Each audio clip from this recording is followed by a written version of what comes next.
Hello बच्चों, how are you all? I hope you all are doing great. So बच्चों, in previous class we have discussed about chapter number 5 and in today's class we will be discussing our next chapter which is chapter number 6.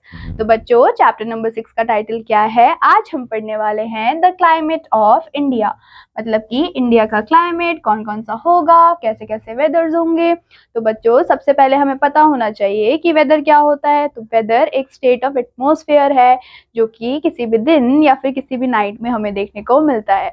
और बच्चों अगर हम seasons की बात करते हैं तो हमें पता है कि हमारे पास ढेर सारे सीजन्स है, राइट। तो हम यहाँ पे पर्टिकुलर 5 सीजन्स के बारे में बात करते हैं, जैसे कि winters, summers, rainy season, autumn और स्प्रिंग। तो बच्चों ये हमारे 5 मेन सीजन्स होते हैं इंडिया के। तो बच्चों हमें पता है कि विंटर्स में हमें बहुत ज़्यादा ठंड लगती है, राइट, तो हम वुलन कपड़े पहनते हैं। सिमिलरली समर्स में हम कॉटन के कपड़ों को पहनते हैं। सिमिलरली अगर हम देखें रेनी सीजन में तो बहुत तेज़ बारिश होती है, जिसकी वजह से हमें क्या लेना पड़ता है, हमें रेनकोट पहनना पड़ता है, अम्ब्रेला को साथ में लेके चलना पड़ता है। वैसे ही बच्चों ऑटम में हमें पता है कि प्लांट्स के जो लीव्स होते हैं वो एकदम ड्राई हो जाते हैं और शेड ऑफ होने लग जाते हैं। वैसे ही अगर स्प्रिंग सीजन की बात करें तो बहुत सारे फ्लावर्स होते हैं, बहुत सारी ग्रीनरी होती है। तो बच्चों हमारे इंडिया में ढेर सारे सीजन्स हैं, क्लाइमेटिक वेरिएशंस है। आज हम उन सारी ही चीज़ों के बारे में पढ़ने वाले हैं। तो बच्चों let's start with the chapter. तो बच्चों वेदर क्या है? वेदर एक स्टेट है किसका? एटमॉस्फेयर का, of a small period for a particular day और time. The weather on a given day in a particular place may be sunny. अब बच्चों वेदर कैसा भी हो सकता है, सनी भी हो सकता है या फिर क्लाउडी भी हो सकता है या फिर रेनी भी हो सकता है। Whereas climate of a region is the average weather of 30, 40, 50 और more years of certain places. तो बच्चों अब हम देखते हैं अपने इंटरैक्टिव की आज की एक्टिविटी। तो बच्चों यहाँ पे हमें क्या करना है?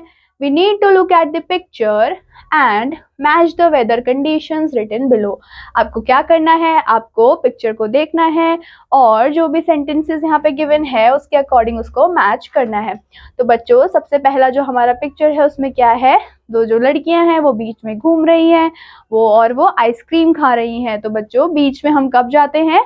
जब ऑफ कोर्स समर्स होते हैं। तो यहाँ पे कौन सा स्टेटमेंट है जो इसको मैच कर रहा है? It is a windy today. Windy तो नहीं है। इट इज रेनिंग आउटसाइड, यहाँ पे रेन भी नहीं हो रही है। It is too hot today, बहुत ज्यादा गर्मी है, विच मीन्स कि ये इसकी बात कर रहे हैं। तो हमें क्या करना है? हमें मैच करना है।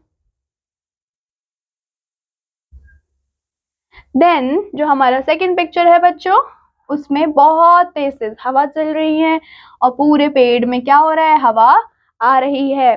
तो बच्चों यहाँ पे कौन सा होगा जो मैच करेगा? It is windy today. Yes, बहुत तेज हवा चल रही है। देन बच्चों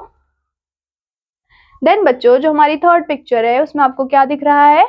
कि लोग बैठ के आग को सेक रहे हैं, राइट, फायर को लगा रखा है और साइड में बहुत सारी स्नो है। और बच्चों हमें पता है कि स्नोफॉल कब होता है? जब विंटर्स होते हैं।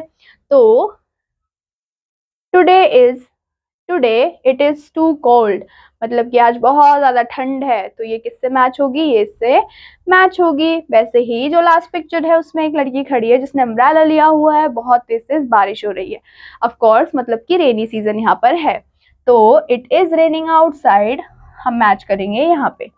तो हमें क्या करना था? हमें मैच करना था सीजन के अकॉर्डिंग स्टेटमेंट को, जो कि हमने कर दिया है। नाउ बच्चों the climate in India is characterised by changes of season. मतलब कि हम क्लाइमेट को बच्चों कैसे डिफाइन करते हैं? क्लाइमेट क्या होता है? क्लाइमेट अगर इंडिया में देखें तो वो क्या होता है? वो कैरेक्टराइज कर सकते हैं हम बाय चेंजेस ऑफ सीजन, मतलब कि जब डिफरेंट डिफरेंट सीजन्स चेंज होते हैं तो ऑफकोर्स जो हमारा क्लाइमेट है वो भी चेंज होता रहता है। Generally it can be said that India has a monsoon type of climate. मतलब कि हम जनरली क्या बोल सकते हैं कि इंडिया में बच्चों किस टाइप का क्लाइमेट हमें देखने को मिलता है? मॉनसून टाइप का क्लाइमेट हमें देखने को मिलता है। Temperature and rainfall are two major elements of climate. ठीक है, कौन कौन से मेजर एलिमेंट है बच्चों? जो हमारा टेम्परेचर है वो और rainfall. India in India the distribution of temperature and rainfall is not uniform. ठीक है, कि अगर हम टेम्परेचर को और रेनफॉल को देखें तो हम ये नहीं बोल सकते हैं कि हर जगह पे सेम ही होगा। हर जगह पे बच्चों डिफरेंट डिफरेंट होता है। फॉर एग्जाम्पल अगर हम हिली एरियाज की बात करते हैं तो वहाँ का टेम्परेचर अलग होगा। सिमिलरली अगर हम प्लेन्स की बात करते हैं तो वहाँ पे टेम्परेचर डिफरेंट होता है। डेजर्ट में टेम्परेचर बहुत ज़्यादा हाई होता है, राइट। तो हमें ऐसे ही क्या देखना है कि यूनिफॉर्म नहीं है। Some places are very hot during the summer and very cold in winter while others have equable temperature. जैसे कि कुछ कुछ जगहों पे क्या होता है, अगर समर है तो बहुत ज़्यादा गर्मी होगी, अगर विंटर है तो बहुत ज़्यादा ठंड होगी, लेकिन कुछ जगह पे जो टेम्परेचर होता है, जो क्लाइमेट होता है, वो सेम ही रहता है। There are some places in India like Mausiram and Cherrapunji इन मेघालय, ये कहाँ पे है बच्चों, मेघालय में है, जहाँ पे बहुत ज़्यादा हैवी रेनफॉल हमें देखने को मिलता है। Whereas some places like Bikaner, Jaipur, Jodhpur, Rajasthan, इन सारे जगह पे बहुत ही कम रेनफॉल होता है। क्यों बच्चों, क्योंकि इस जगह पे हमें डेजर्ट देखने को मिलते हैं, वहाँ पे पानी की कमी है, रेन की कमी है, तो लैंड में भी हमें ड्रॉट देखने को मिलता है, तो वहाँ पे रेनफॉल बहुत ज़्यादा कम है।